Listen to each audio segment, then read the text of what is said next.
Feel the chilling arrogance as a judge openly mocks a black woman in his courtroom, dismissing her intellect with cruel assumptions based only on her appearance.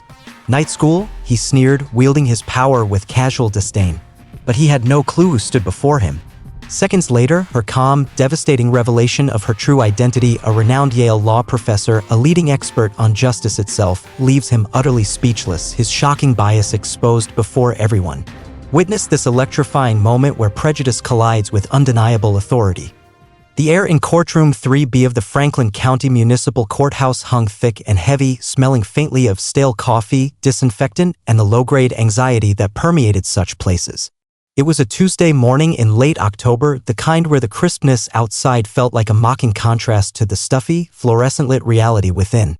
Rows of worn wooden benches creaked under the shifting weight of defendants, their families, lawyers clutching worn briefcases, and the handful of weary observers who found themselves drawn to the daily theater of minor transgressions and bureaucratic maneuvering. Dr. Althea Harmon sat near the back, a study in deliberate stillness. Dressed in charcoal gray trousers, a simple cream blouse, and a well-tailored but understated navy blazer, she could have been mistaken for a paralegal, perhaps a social worker, or even a concerned family member. Her locks were neatly gathered at the nape of her neck, and her intelligent eyes, framed by modest glasses, scanned the room with a practiced, analytical calm. There was a notebook open on her lap, but her pen lay dormant. She wasn't taking notes, she was absorbing, witnessing. She was here for Marcus Jones. 20 years old, bright eyes currently clouded with apprehension, knuckles white as he gripped the edge of the defendant's table. His crime? Technically resisting arrest and failure to disperse. Realistically? Being young, black, and present when a frustrated officer decided a corner gathering of teenagers celebrating a local high school basketball win was inherently suspicious. The initial charge, loitering, flimsy at best, had escalated when Marcus, confused and frightened by the sudden aggression, had instinctively pulled his arm away. His public defender, Sarah Chin, stood beside him. Sarah was sharp, dedicated, but visibly drowning in her caseload. Her suit was neat but showed the subtle signs of wear that spoke of long hours and budget constraints. She'd spent maybe 20 minutes with Marcus before the hearing, a rushed conversation in a crowded hallway that left both feeling unprepared. Althea had connected with Sarah through a pro bono network offering research support and mentorship. She'd known Marcus's grandmother for years through community outreach programs. Coming today, sitting quietly in the back, felt like the least and perhaps the most she could do. It was a gesture of solidarity, a bearing of witness that felt increasingly necessary in a world quick to render young men like Marcus invisible or, worse, inherently guilty. The morning docket droned on. Traffic violations, petty theft, neighbor disputes. Presiding over it all was Judge Arthur Harrington. A man in his late 50s, with thinning silver hair meticulously combed over, a face slightly florid, and eyes that seemed permanently narrowed in impatient scrutiny. He wielded his gavel like a punctuation mark for his own pronouncements, sharp and definitive. He had a reputation for being tough on crime, a no-nonsense judge, which Althea had observed over years of tracking judicial patterns, often translated to a harsher hand for defendants of color and those reliant on public defenders. Harrington moved through the cases with brusque efficiency. He cut off defendants mid-sentence, exchanged weary, knowing glances with the prosecutor, and peppered his rulings with paternalistic admonishments. Althea watched his interactions, the subtle shifts in tone, the fractional pauses that betrayed assumptions. A Latina woman fighting an eviction notice was treated with barely concealed skepticism about her employment history. A young white man, charged with a DUI that seemed far more serious than Marcus's offense, received a surprisingly lenient plea deal accompanied by a lecture that sounded more avuncular than punitive. Althea felt a familiar tightening in her chest, a dull ache born of witnessing the 1,000 daily cuts of systemic bias. It wasn't always overt, rarely the stuff of headlines. It was in the assumptions, the disparities in perceived credibility, the unequal weight given to circumstance and background. It was the grinding, exhausting reality hidden beneath the veneer of judicial impartiality. Case number MC 23-9845. People v. Marcus Jones. The bailiff's voice finally boomed. Startlingly loud in the tense room, Marcus flinched, then squared his shoulders as Sarah Chun gently guided him forward. Althea leaned forward slightly, her focus sharpening. The prosecutor, a young, ambitious man named Kevin O'Malley, laid out the state's case with practiced confidence. He painted Marcus not as a scared kid celebrating a victory, but as part of a vaguely threatening group that refused a lawful order, highlighting the resisting arrest as a challenge to authority. He used words like defiant and uncooperative. Sarah Chin did her best. She emphasized Marcus's clean record, his enrollment at the local community college, his part-time job. She tried to explain the context, the celebratory atmosphere, the confusion, the lack of any actual disturbance before the police arrived. She spoke of fear, not defiance. Judge Harrington listened, or appeared to listen, his fingers steepled, his gaze flicking between Sarah, Marcus, and the clock on the wall. His impatience was palpable. "Miss Chen," he interrupted, his voice dripping with condescension, "while your client's aspirations are admirable, they don't negate the fact that Officer Miller gave a lawful order. An order he refused. And then he physically resisted." "Your Honor," Sarah countered, keeping her voice steady. "The defense contends the initial order itself lacked sufficient cause, making the subsequent charges questionable. Furthermore, the resistance described was a reflexive action born of surprise and fear, not intentional defiance." "Fear?" Harrington scoffed lightly, a smirk playing on his lips. He looked directly at Marcus, who shrank slightly under the gaze. "Young man, police officers have a difficult job. When they give an order, you comply. It's quite simple. Perhaps a bit of time contemplating that simplicity would do you some good." He seemed poised to deliver a swift, unfavorable ruling. Althea saw Marcus's shoulders slump, the flicker of hope in his eyes extinguished. Sarah opened her mouth to argue further, perhaps to plead for alternatives like community service or diversion programs. But Harrington held up a hand, silencing her. "I've heard enough," he declared. "The narrative is straightforward.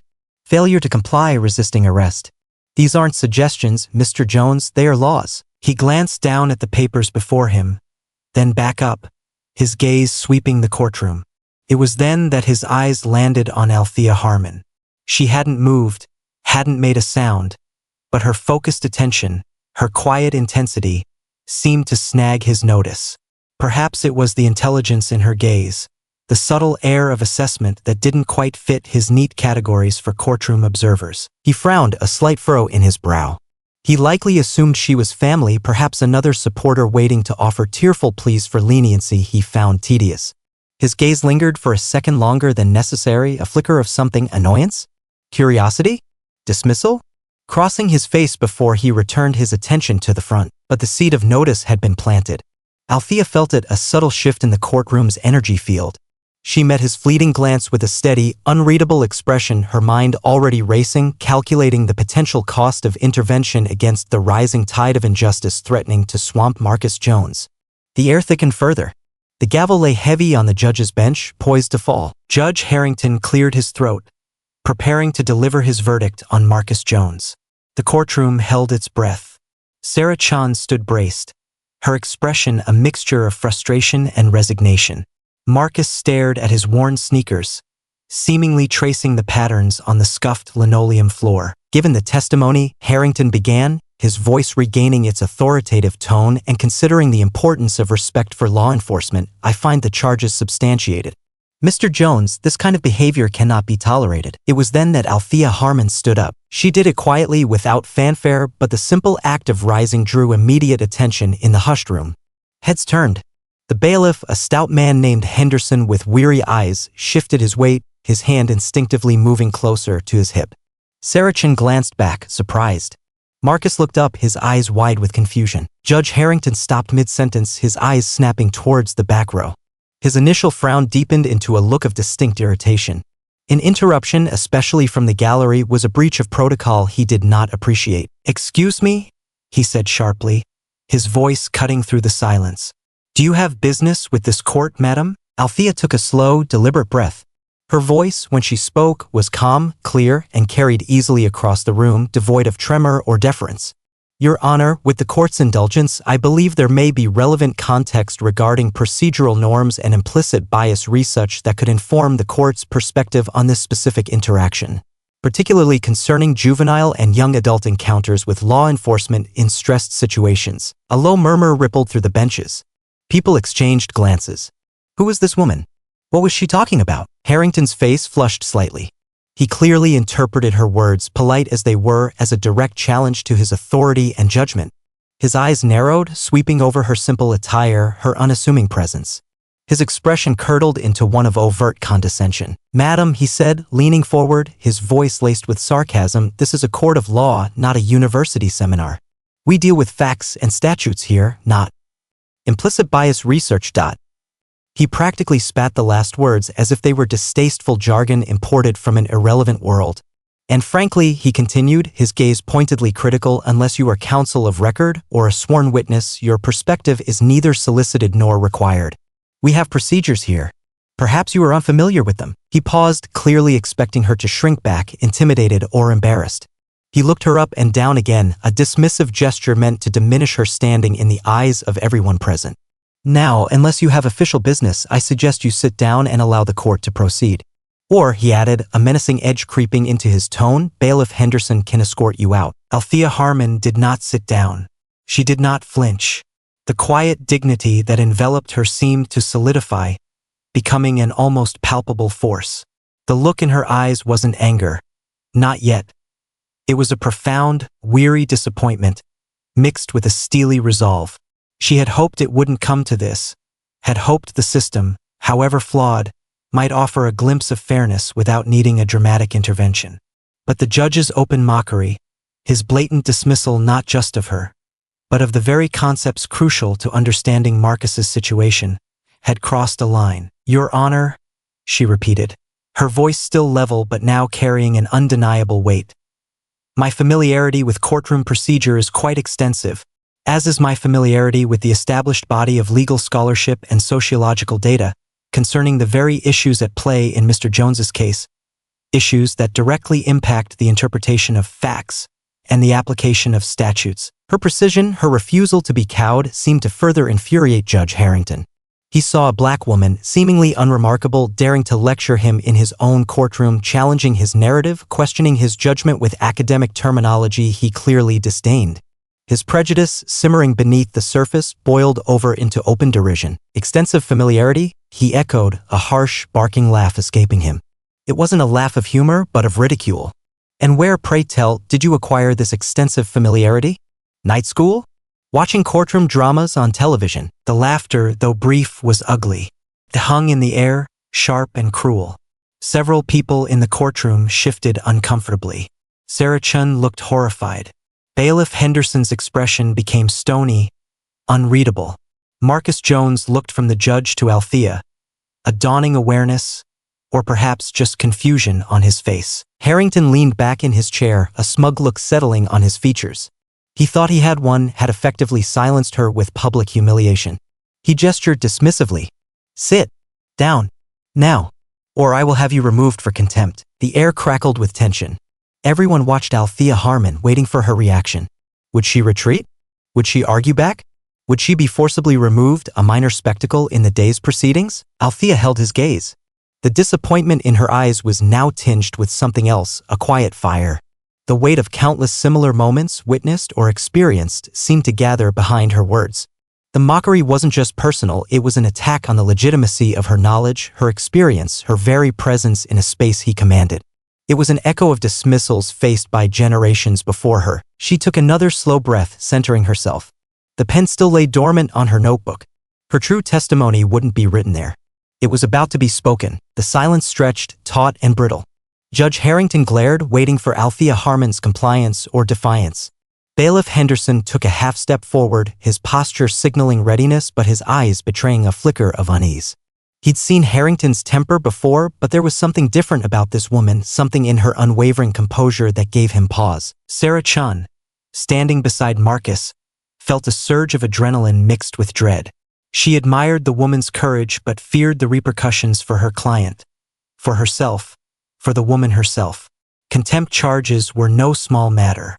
Yet, a part of her recognized the name Harmon, tickling the edges of her memory from law school textbooks or legal journals. She fumbled mentally, trying to place it. Then Althea Harmon spoke again. Her voice, though still calm, held a new resonance and unmistakable clarity that commanded attention. "Your Honor," she began, addressing him directly, but her words seemed intended for the entire room, for the record, for the unseen scales of justice itself. "My name is Dr. Althea Harmon." She paused, letting the name settle. It wasn't an immediate thunderclap. To many in the room, it meant nothing. But to Judge Harrington and perhaps a few others versed in the legal world, a seed of doubt, a flicker of unwelcome recognition might have begun to sprout. He still looked annoyed, but a shade less certain. Althea continued, her gaze steady. My familiarity with legal procedure and relevant sociological data comes not from night school, Your Honor, but from my position as the Sterling Professor of Law and Sociology at Yale University. A collective intake of breath whispered through the courtroom. Sterling Professor. Yale University. The words hung in the air, heavy with prestige and undeniable academic authority. Sarah Chen's eyes widened in sudden, complete recognition. That Althea Harmon. The one who wrote The Bias Beneath the Robe. The one whose work on critical race theory and systemic inequality was foundational. Judge Harrington's smug expression evaporated. It didn't just fade, it shattered, replaced by a wave of stunned disbelief. His face, moments before flushed with condescending anger, went slack. The florid color drained away, leaving him pale. His mouth opened slightly, then closed again. He looked at Althea as if seeing her for the first time, not as an anonymous black woman offering unwelcome opinions, but as a towering figure in his own field. A figure whose work he might have dismissed in private but whose credentials were unimpeachable. Althea wasn't finished. Each word landed with calculated precision. I am also, she added, her voice remaining level, a senior fellow at the Brookings Institution, focusing on criminal justice reform. And I am the author of several books and numerous peer-reviewed articles on the very topics you dismissed moments ago, including structural racism in misdemeanor courts and the book Ms. Chun likely studied in law school, The Color of Law Revisited, Implicit Bias and Judicial Discretion. At the mention of the books, Sarah Chun nodded almost imperceptibly, confirming the connection. The prosecutor, O'Malley, who had been watching with detached amusement, now looked distinctly uncomfortable, avoiding the judge's gaze. The courtroom was utterly silent. Not the tense silence of before, but a stunned, almost reverent hush. Everyone stared at Althea Harmon, then flickered glances towards the judge, witnessing his complete unraveling. Judge Arthur Harrington was speechless. Truly, utterly speechless. The mockery, the condescension, the dismissive wave, the threat of contempt all seemed to hang in the air around him like spectral vaudeville hooks, suddenly absurd and deeply, profoundly embarrassing. He had publicly ridiculed, attempted to humiliate, and threatened to eject one of the country's most respected legal scholars, a leading voice on the very issues intersecting with the case before him. And he had done so based on nothing more than her appearance and her audacity, as he perceived it, to speak while black and female in his domain. His face cycled through a rapid series of emotions: shock, confusion, dawning horror, and the unmistakable flush of profound humiliation. He opened his mouth again, perhaps to apologize, perhaps to backtrack, perhaps to lash out further in defensive fury, but no sound emerged. He looked lost, adrift, stripped bare of his judicial arrogance under the weight of his own prejudice laid bare. Althea Harmon held his gaze for a moment longer, not with triumph, but with a somber gravity. There was no satisfaction in this, only a grim affirmation of the very biases she dedicated her life to dismantling. The fact that her identity, her credentials, her affiliation with powerful institutions was necessary to make him pause, to make him see her, was itself an indictment of the system he represented. Finally, breaking the spell, she gave a slight, almost imperceptible nod towards Sarah Chin. Counselor, she said, her tone shifting back towards professional collaboration, perhaps you might wish to revisit the motion regarding Officer Miller's history of similar complaints, and the potential applicability of recent appellate decisions on subjective interpretations of failure to disperse in the context of community policing standards. She had just handed Sarah a lifeline, a clear legal strategy bolstered by the sudden, crushing weight of her own authority in the room. Judge Harrington visibly swallowed. He looked down at his papers, then back up at Althea, then at Sarah, then at Marcus. The entire dynamic of the courtroom had irrevocably shifted. The gavel on his bench seemed less like an instrument of power and more like a prop he no longer knew how to wield. He cleared his throat, a dry, rasping sound. Miss Chen, he stammered, his voice thin and uncertain, all previous bluster gone. Perhaps we should take a brief recess. Yes. A brief recess to consider these points. He banged the gavel, but the sound was weak, muffled, lacking its earlier sharp finality. It landed with a dull thud, an anticlimactic punctuation mark to his public humbling. Court is in recess for 15 minutes, he mumbled, rising quickly, almost fleeing the bench without making eye contact with anyone, especially not with Dr. Althea Harmon. As he disappeared through the door to his chambers, a wave of hushed, excited chatter broke out across the courtroom. People turned to each other, whispering, eyes wide. Bailiff Henderson let out a slow breath, shaking his head almost imperceptibly. Sarah Chin turned to Althea, a look of awe and gratitude on her face. Marcus Jones stared at Althea, no longer with fear, but with a dawning sense of wonder, as if seeing a shield he never knew existed suddenly raised in his defense. Dr. Althea Harmon simply retrieved her pen, finally clicking it open. There were, after all, still notes to be taken. The unveiling was over, but the echoes were just beginning. The 15-minute recess stretched closer to 45. Behind the heavy oak door of his chambers, Judge Arthur Harrington paced. The shock had subsided, replaced by a churning mix of fury, embarrassment, and a dawning, unwelcome sense of scrutiny. His reflection in the polished surface of a bookshelf revealed a man rattled, his carefully constructed judicial facade cracked. He replayed the scene over and over. The woman standing up, her calm voice, his dismissive retort, the laughter, his laughter, and then, Sterling Professor, Yale, Brookings, the names hammered at him. He hadn't recognized her, hadn't even considered the possibility that the unassuming black woman in the gallery could be that Dr. Harmon. Why hadn't she identified herself immediately? Was it a trap? A deliberate setup to make him look like a fool? His mind scrambled for justifications. He was overworked. The docket was overwhelming. Her interruption was out of order. She did look like countless other worried family members he saw every day. He hadn't meant anything racial by it, he assured himself defensively. It was about procedure, about maintaining decorum. Yet, the memory of his sneering tone, his night school jibe, played back with excruciating clarity. He knew deep down that his dismissal hadn't just been about procedure. It had been fueled by assumption, by a knee-jerk reaction based on her appearance and her audacity to challenge him. He had underestimated her, profoundly and publicly. He picked up the phone, dialing a trusted colleague, Judge Miller from the appellate court.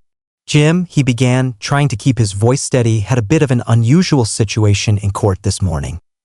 He recounted the incident, carefully omitting the depth of his mockery, framing it as a simple procedural misunderstanding blown out of proportion. Judge Miller listened patiently. Arthur, he said finally, his voice cautious, you know who Althea Harmon is, right? Her work carries significant weight. Significant. Having her witness something she perceives as biased procedure, that's not ideal. Not ideal at all. Tread carefully when you go back in there. The implicit warning was clear. This wasn't just an embarrassing moment, it could have professional repercussions. Meanwhile, in the hallway outside Courtroom 3B, the atmosphere was electric. Sarah Chin approached Dr. Harmon, her hands clasped together.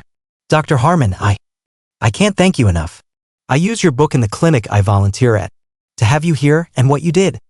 She trailed off, searching for words. You were doing admirable work under difficult circumstances, Sarah, Althea replied kindly, closing her notebook.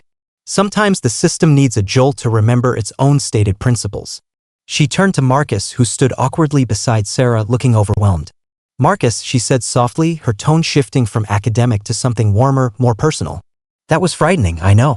But you handled yourself with dignity. They always look at us like that, Marcus mumbled, looking at the floor. Like we already did something wrong just by being there. I know, Althea said, her voice filled with a shared understanding that transcended their age difference. That burden isn't yours to carry, Marcus, though I know it feels like it. What happened today? Judge Harrington's reaction, it wasn't about you. It was about his own biases, his own inability to see past assumptions. Remember that. Will he still send me to jail? Marcus asked, his voice small. Sarah is an excellent attorney, Althea reassured him, glancing at the public defender. And I believe the judge might be viewing your case through a slightly different lens now. Let's focus on the legal points Sarah will raise. Word of the incident had already begun to spread through the courthouse grapevine. Lawyers whispered in corridors. Court clerks exchanged knowing glances. Bailiff Henderson quietly recounted the judge's expression, like he'd seen a ghost made of footnotes, to a colleague near the security checkpoint. A young intern for a local legal aid society present in the courtroom quickly typed out a summary on her phone, sending it to her supervisor and a private social justice listserv she belonged to. The ripple had begun, small but definite. Inside Althea, the adrenaline of the confrontation was fading, leaving behind the familiar weariness. It was exhausting, this constant vigilance, this need to armor oneself against the barbs of prejudice, subtle or overt. There was a grim satisfaction in the judge's shock.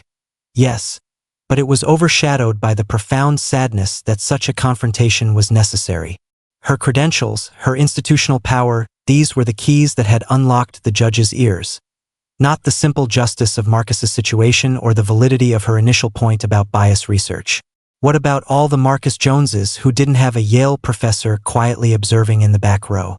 They faced judges like Harrington every day, their fates decided by unchecked assumptions and impatience. When Courtroom 3B reconvened, the atmosphere was markedly different.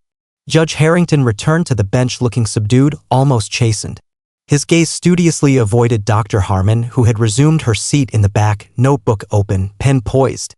He listened attentively, almost deferentially, as Sarah Chin, emboldened and armed with Althea's strategic suggestions, re-argued her points about the lack of probable cause for the initial stop and the context of the resistance.